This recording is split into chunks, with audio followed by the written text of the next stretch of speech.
नमस्कार, श्री शिवाय नमस्तुभ्यम। कैसे हैं आप लोग? चलिए, इस वीडियो में मैं लेके आई हूँ अचला सप्तमी क्यों किया जाता है इसके बारे में। ये 2026 को 25 जनवरी को है। इसको अचला सप्तमी भी बोला जाता है और आरोग्य सप्तमी भी बोला जाता है, सूर्य सप्तमी, रथ सप्तमी, सब एरिया में अपना अपना हिसाब से बोला जाता है। ये वीडियो में हम यही बताने के लिए आए हैं कि अचला सप्तमी क्यों किया जाता है, ये व्रत करने से क्या प्रभाव होता है, क्या फलदायक होता है, इस किस तरीके से किया जाता है, यही बता रहे हैं इस वीडियो में हम। इस सप्तमी को अचला सप्तमी इसलिए कहते हैं, जो माताएं बहनों ये व्रत करती है उसका बच्चा गर्भ में ख़त्म नहीं होता है और बच्चा दीर्घायु होता है, लंबी आयु होती है, उसका सब कष्ट दूर हो जाता है, हर प्रॉब्लम से दूर होता है और बच्चे सुख शांति में रहता है, इसीलिए परिवार सुख में रहता है, इसलिए इसको अचला सप्तमी बोला जाता है। और दूसरा इसको मातम सप्तमी बोला जाता है।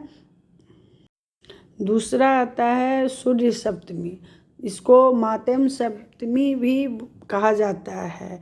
ये जब माता आदिति का गर्भ में बच्चा थे, भिक्षा मांगने के लिए एक साधु आए। साधु को भिक्षा देने में देर हो गई।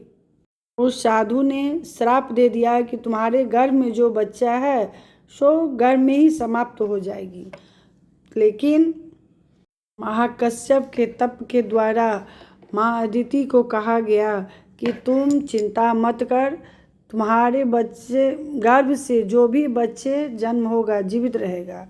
तो माँ अदिति ने बच्चा को जन्म दिया तो वो बच्चा जिंदा था। तो अदिति बहुत खुश हुई थी। कश्यप जी ने बोले कि देख अदिति, तेरा बच्चा जिंदा है, मरा नहीं है, इसलिए मातर्न सप्तमी इसका नाम पड़ गया। ये सप्तमी आपको माघ महीना का शुक्ल पक्ष सप्तमी तिथि को मनाया जाता है। ये बसंत पंचमी के एक दो दिन के बाद ये सप्तमी मनाया जाता है।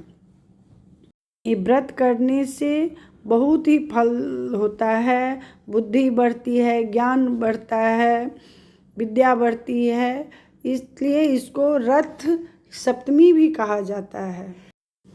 इसको जानते हैं, भगवान सूर्य नारायण पहली बार 7 घोड़े जो रथ में जोते हुए थे, तो पहली बार सूर्य भगवान माघ सप्तमी को दिन ही इसको स्वीकार किए थे, इसलिए इसको सूर्य सप्तमी कहा जाता है। इसको आरोग्य सप्तमी भी कहा जाता है। इसको आरोग्य सप्तमी भी कहा जाता है। भगवान का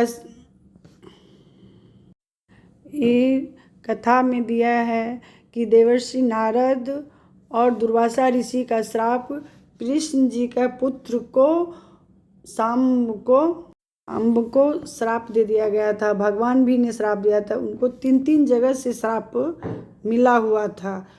तुमको अपने सौंदर्य का तुमको इतना बड़ा अभिमान है तो तुम्हारा शरीर कुष्ठ से भर जाएगा। सांब ने अपना प्रायश्चित के लिए उड़ीसा में और कोणार्क पर जाकर भास्कर जी को आराधना की, तो वहीं पर भास्कर जी प्रकट होके उनको आशीर्वाद दिए, आरोग्य दिए, जो शरीर से स्वस्थ हो गए, बिल्कुल ठीक हो गए। उसी यही कहा गया है कि भास्कर ने माघ सप्तमी तिथि को ही उनको शरीर से स्वस्थ किए थे। इसी को अचला सप्तमी बोला जाता है। सप्तमी के दिन सूर्य भगवान को जल देने का बहुत ही बड़ा महत्व है। सूर्य भगवान को जरूर दीजिए, जल दीजिए, व्रत करिए और इनको उगता हुआ सूरज जो लाली रहती है उसका पूजा करने से ज़्यादा फलदायक होता है। इसको पूजा मतलब सुबह सुबह ब्रह्म मुहूर्त में उठ के नहा के करना चाहिए। श्री शिवाय नमः।